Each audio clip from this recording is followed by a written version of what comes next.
You explain yourself constantly, not because you want to, because you cannot stop. Nietzsche saw this. He called it the most revealing thing a person can do. Not what they say, but the fact that they feel compelled to say it at all. You explain when no one asked. You explain after the conversation is already over. You explain to people who stopped listening 3 sentences ago. Nietzsche called this slave morality in its purest form, not weakness of body, but weakness of will, the need to be understood as a substitute for the harder work of becoming someone who cannot be ignored. The explanation is not communication. The explanation is a plea. You are not explaining yourself. You are begging not to be abandoned. And what you have never been willing to look at, what this channel has been building towards since the first video, is what that plea is actually asking for and who taught you to ask it. Friedrich Nietzsche spent the last productive years of his life diagnosing a particular kind of human suffering, not the dramatic kind, not grief or loss or physical pain, the quiet kind, the suffering of people who need to justify themselves to others in order to feel real. He called it ressentiment, a French word he used deliberately because the phenomenon he was describing had no adequate German equivalent. It means something deeper than resentment. It means a psychological orientation built entirely around the need for external validation, a way of existing in which your sense of self depends on how others receive you. The slave morality Nietzsche described was not about servitude. It was about this, the person who cannot act without first explaining the action, who cannot hold a position without defending it, who cannot exist in a room without making sure everyone in that room understands their intentions. What Nietzsche observed, and what has since been replicated in clinical psychology under a dozen different names, is that the compulsion to explain is not a communication failure. It is a symptom of a specific wound. The wound that forms when at some early point being understood felt like the only way to be safe. The child who learned that if they could explain their behavior correctly, the punishment would not come. The adolescent who discovered that a good enough argument could delay the rejection. The adult who still runs those same calculations decades later in relationships that have nothing to do with the original threat. The explanation is not about the present conversation. It never was. Nietzsche's insight, and this is the part that his readers most consistently misread, was not that explaining yourself is weak. It is that the need to explain reveals something you have not yet faced about the relationship between your sense of self and other people's approval of you. The person who has genuinely overcome this does not explain less. They explain differently. They explain when it serves a purpose, not because the silence feels dangerous. The question this video is asking is not whether you explain too much. The question is, what are you afraid will happen if you stop?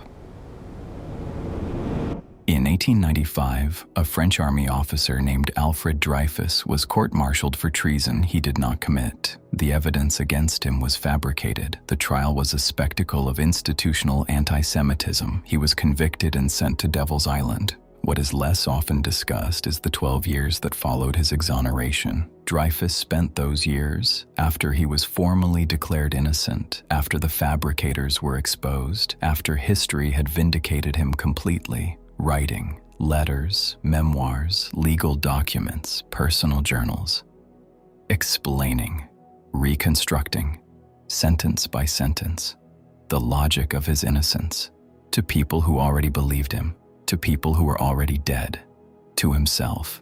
Psychologists who have studied the phenomenon of wrongful conviction note this pattern consistently. The person who has been falsely accused does not stop explaining once they are believed. The explanation has become the mechanism through which they maintain their sense of self. Remove the audience and the explaining continues, because it was never really for the audience. This is what Nietzsche meant. The explanation that started as a defense becomes a compulsion, and compulsions do not require a reason. They require only the anxiety that arrives when you contemplate stopping. Researchers studying conflict resolution in couples have identified a pattern they call the justification loop. One partner raises a concern. The other partner responds not by addressing the concern, but by explaining, at length, in detail, with mounting urgency, why their original behavior was reasonable. The explanation escalates. The partner who raised the concern stops engaging. The explaining partner explains more. What the research consistently shows is that the justification loop is not caused by the partner who raised the concern. It is triggered by the explaining partner's internal experience of the moment, specifically by what the conversation feels like it is threatening. Threat to approval, threat to the relationship, threat to their fundamental sense of being a person who is understood. The explanation is an attempt to neutralize the threat. But here's what the research also shows. The more a person explains in these moments, the less they are heard, not because their partner stops caring, but because the volume of explanation signals to the other person that something other than communication is happening, that they are no longer in a conversation, they are in an audience. Nietzsche's Zarathustra says this directly. One must have chaos within oneself to give birth to a dancing star. The person trapped in resentment cannot tolerate the chaos. They smooth it over with words. They explain the chaos away, and in doing so, they never face what the chaos is trying to show them. You have been in this room, not this exact room, but a room like it, a conversation like it, someone you love, or someone you used to love, or someone whose opinion of you still matters more than you would like to admit, has gone quiet, has turned away, has given you the particular silence that feels like a verdict, and you started explaining. You went back over what happened. You reconstructed the sequence of events. You listed your intentions. You named your reasons. You demonstrated, point by careful point, that you were not what the silence seemed to be accusing you of being. And somewhere in the middle of all of that, you knew that it wasn't working, that the explanation was making it worse, that every additional sentence was widening the distance, and you kept going anyway, because stopping felt like admitting something you were not ready to admit. Not that you were wrong about the original thing, something older than that, something that the silence in that room was touching without either of you naming it. Nietzsche called the person trapped in this pattern the last man, not as a gender, but as a philosophical type. The person who has traded the difficulty of self-determination for the comfort of being legible to others. Who has made themselves small enough to be understood? Who explains constantly because the alternative, existing without the other person's confirmation that you make sense, feels like disappearing. The mirror is coming, and it already knows what you are going to say. You explain to your partner things they did not ask you to explain. You explain to your friends decisions that are none of their business. You explain to your parents choices you made years ago. You explain to colleagues your reasoning before they have questioned it. You explain in text messages that arrive in 3 parts because you ran out of space. You explain to people who are no longer in your life in conversations you rehearse while you are driving, while you are in the shower, while you are lying in the dark at 3 in the morning. And none of it ever feels like enough because the person you are really explaining to is not in any of those conversations. Think about the last time you felt the compulsion arrive, not a considered decision to provide context. The compulsion, the tightening, the need to speak before the other person has finished forming their opinion of you.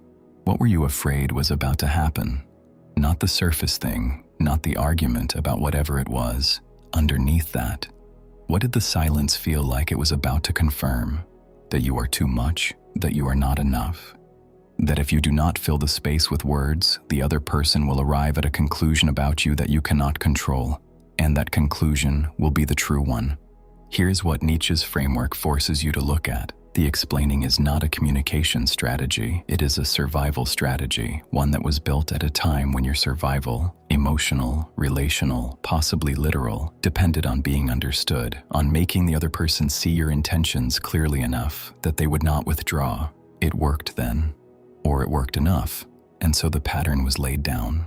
And now it fires in every relationship, regardless of whether the original threat is present, because the nervous system does not distinguish between the parent whose approval determined your safety and the colleague whose opinion of you does not matter at all. They all get the same explanation. They all receive the same plea. You are not explaining yourself. You are begging not to be abandoned.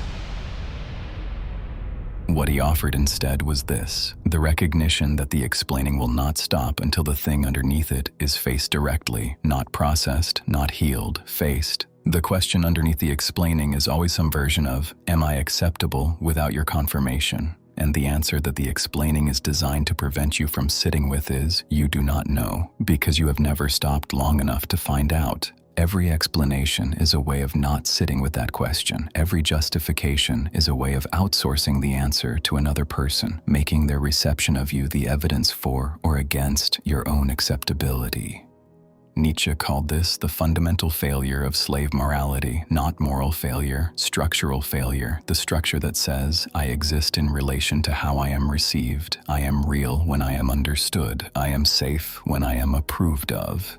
The will to power, which is almost always misunderstood as dominance, is, in Nietzsche's actual framework, the capacity to determine your own value without requiring the other person to agree, to act without pre-justifying the action, to exist without making yourself legible on demand. It is not silence as performance, it is not withholding as strategy. It is the genuine capacity to tolerate not being understood and to discover that you remain intact. Most people never find out if they can do this, because the explaining starts before the silence has a chance to teach them anything. What this means for you is not a set of instructions. Nietzsche does not give instructions. What it means is a question that does not resolve. What would you find out about yourself if you stopped filling the silence? There is something adjacent to the explaining, something that looks different on the surface, but runs on the same mechanism. It is the thing you do when the explaining does not work, when the other person has heard everything you have said and still arrived at the wrong conclusion. When being understood was not enough to make you safe. Nietzsche had something to say about that too, about what happens to a person who discovers that understanding offers no protection, about who they become. The next video is about what you become when you stop begging to be understood and start doing something else instead.